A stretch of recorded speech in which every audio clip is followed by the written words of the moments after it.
weed. It's a celebration, chances of hating more than probably. Shit I wrote on pages, then created, performed on stages. Get me ovations from a crowd. Y'all ain't even obligated. I just wanna do what I don't do enough. Work too hard, don't screw enough. I don't need smoke, I've blew enough. Nigga, I lie.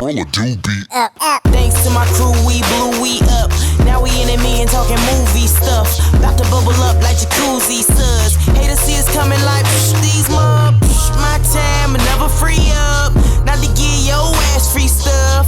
Thank you, but no thank you. Studio time, nigga, show me what the bank do. On beat chicks, stay tryna gas me. Next thing I know, proposition me. Nasty, I ain't gon' stunt.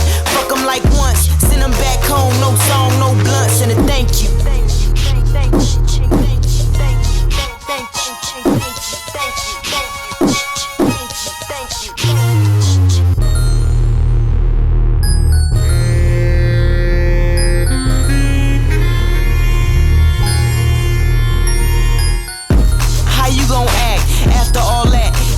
Said thank you. Niggas hate cause we doing what they ain't do.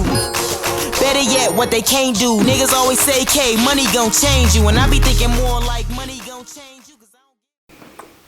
Hey, I am Jonelle Glori, formerly known as just Glori with an I, and I'm a singer, songwriter, performer, and queen. I started singing because somebody told me I was good at it when I was like 9, and nobody really had told me I was good at anything before. I used to record myself on a radio with dollar store tapes. Yes, I did that. And it was fun. And ever since then, I love to sing. So that was me. Yeah, you know, I used to just memorize songs. I knew every song, and I made my own version of them. And that's kind of how I started writing. That's kind of how I learned how to format a song. I never knew how to actually formally do it. I taught myself. And I taught myself how to do everything. I mean, I would rap, I would sing, I would performing. You know, I remember one time, my mom was sitting on the porch and I was performing Snoop's Gin and Juice. I was just rolling down the street. I was in it, right? And she was like, you better do that, girl. So, I mean, I like that feeling. I remember the first time I met Dre and Dwayne and Lewis and Cass and everybody. It was years ago, like 05, 06. Me and Dre had kind of got connected through an outside party, and Dre was pretty much like so serious, like, what you got? Okay, you have any music recorded? Like, I thought I was talking to a damn A&R. I'm like, well, damn, you know, no, I ain't got all that yet. You know what I'm saying? But I, at the time, was working with Soundtrack. And he actually was one of the first producers that I ever worked with on my own music. He's also the first person I recorded with on my own music. So, I'm not sure if he was the person that connected us or not, but I do know that was around the time I met Dre. First time I met Dre in person, it was cool. It was a bunch of people over there. Greatest shit ever. When I say, like, we had these road sessions, and it was just always music, and it was just always a lot of people, a lot of good energy, and that's so rare nowadays to get so many people who have good energy in one room. And it didn't matter what we were really doing, it would always be amazing, and the energy would always be amazing. And it was so many talented people in one spot. Like, I loved it. I loved being around them. I believe that's when I met Gina through that group of people, Brian, just all these great people. And I miss it, actually, because it inspired me to do more. Hey, what's up, everybody? My name is Donte Bowens, Crazylimbs, as known as, crazy on the drums, as you know. But anyway, I've been drumming for a long time. It's been going on for about 16 years now, since I was about 5 years old. And as far as how I got into it, it's always, I was in church, and that's seeing where all the energy was for me.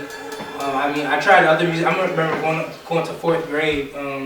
I I mean, I tried other instruments, and nothing really compared to the drums. So I took that up and fell in love with them. every day trying to get better.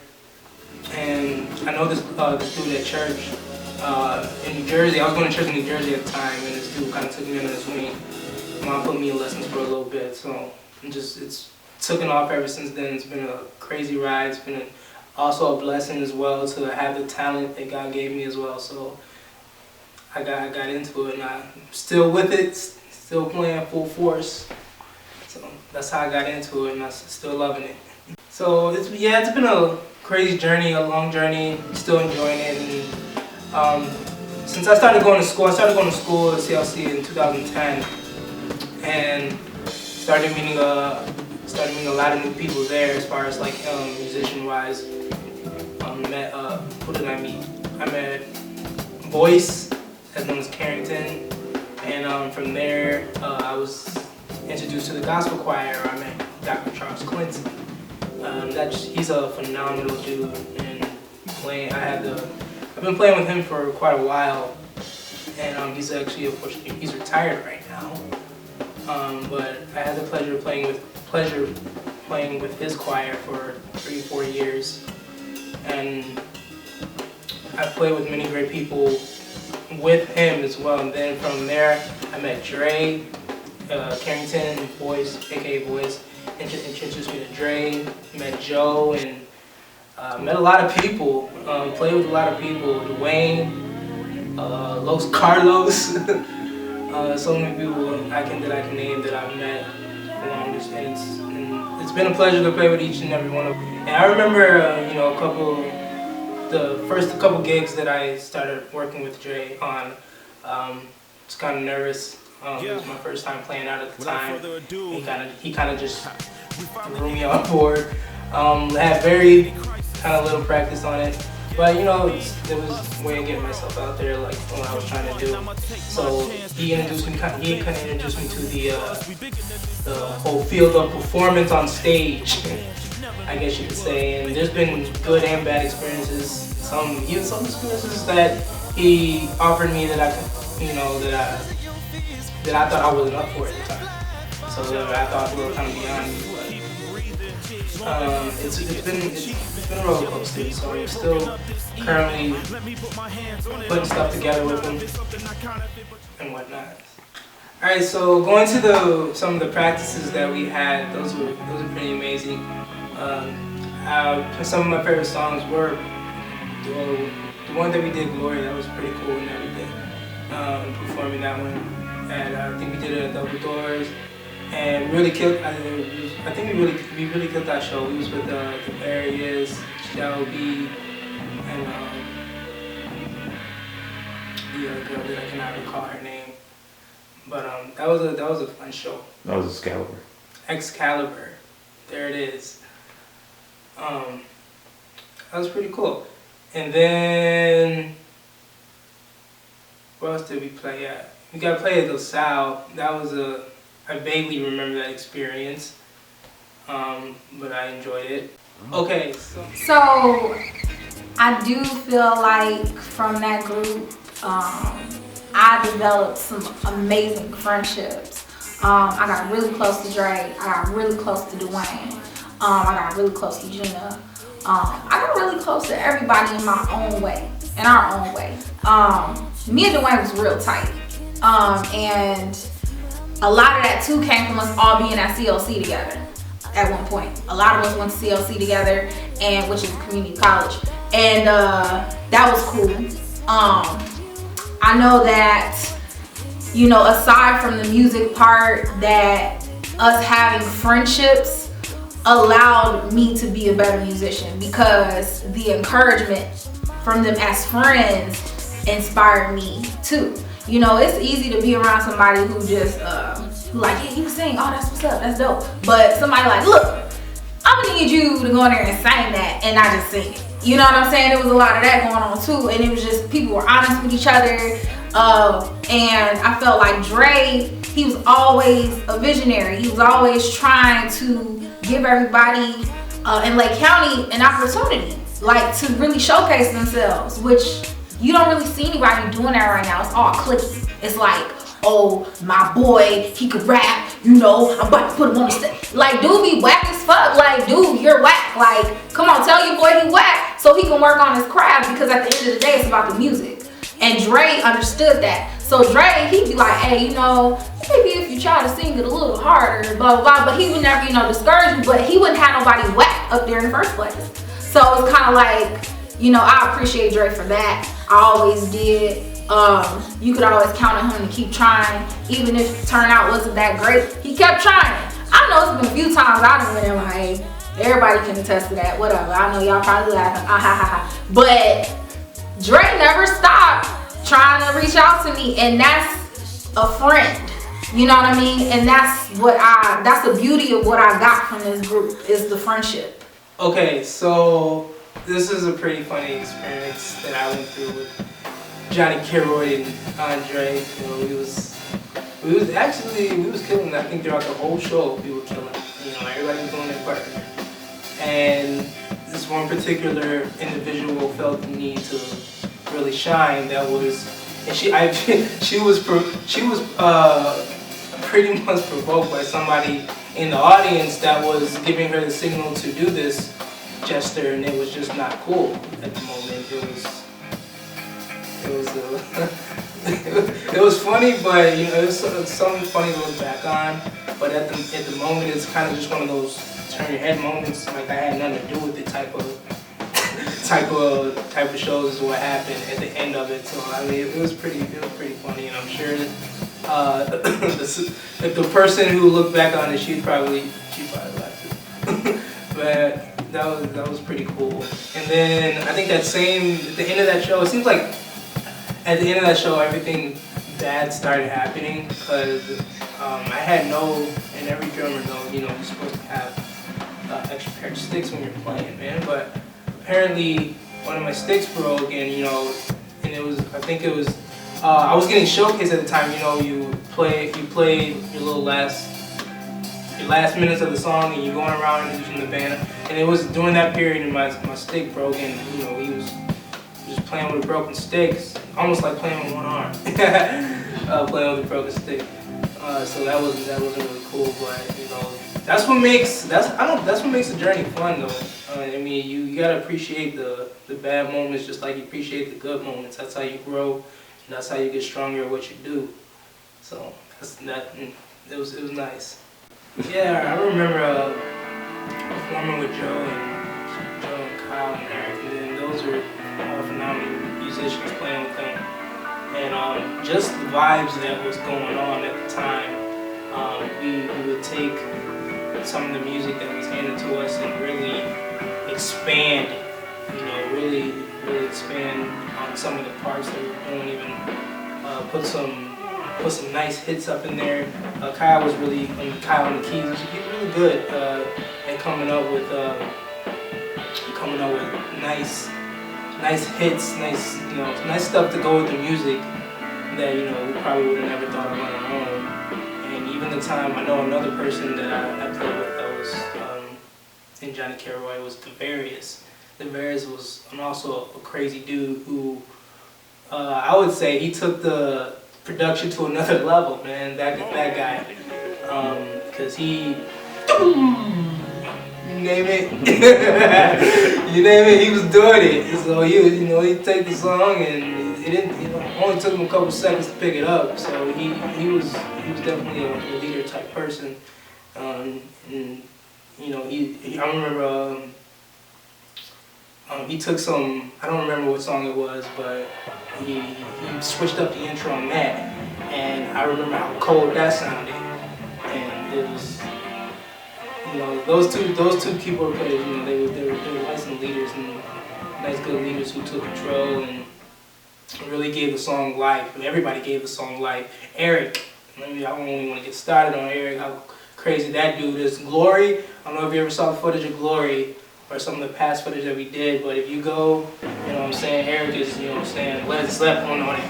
You know, he's that guy. He was going in. It was. I miss playing with him. He was a good dude. And even my man, I only played with him for a brief moment, but I remember him like other Big Eric. We call him E. Big E. On the bongos, and he was on the bongo. He was nice with it, you know. See some of these bongo players, you know, they don't really know what they're doing, but he seemed like he had the, you know, what spot to hit and all that. I played a couple shows. I think I played a couple shows with him that he was on the bongos. I remember the first show we played, he was on the bongos, and he was on the bass. So he was a very talented dude. But all these guys, you know, I took something from each of them. Even I remember I had, you know, life got involved.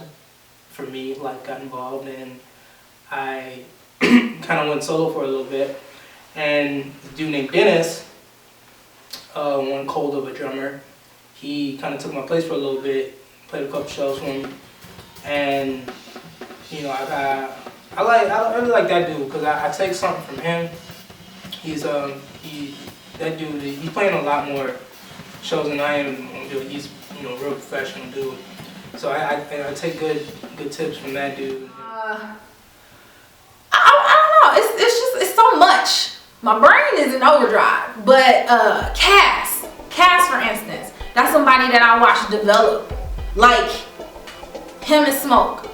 They came. I remember when they first came around. Cass, he was so young. Oh, he was so young. He's so cute. And you know, he was kind of just getting his feet wet. Now this dude making like platinum beats, and I'm like, what the hell? It's this development. It's beautiful. You got Dwayne, this boy working with A-list actors. You know, it's just like the beauty and development. You know what I mean? Everybody has developed and has grown so much, and that's also the beauty of being in a group of people like that. You get to see their growth. You get to see them aspire to the things they want to do. And if they're not aspiring to the things they want to do, you get to be one of the people to encourage them. And that's amazing to me. Like, I love it. Can't wait to see y'all asses again. You know what I'm saying? We got to rekindle all that. But Dwayne was always like, I can do every fucking thing. Like, he's always been the I can do everything dude. It's so funny to me. Like, I don't care what he say. I don't care if he gets mad. I don't care if he laughs. This shit is hilarious. You've always been the I can do everything dude. You're like Jamie Foxx. You're like Chris Brown. Like, you know what? I'm sing, I'm dance, like, that's you. It's so funny. It's not a bad thing. You're a jack of all trades, but it's hilarious. It's funny. T'Challa, man. I love T'Challa, and I go back further than the group. Like, I knew of him, but I got close to him in the group. I mean, just phenomenal. He was just phenomenal.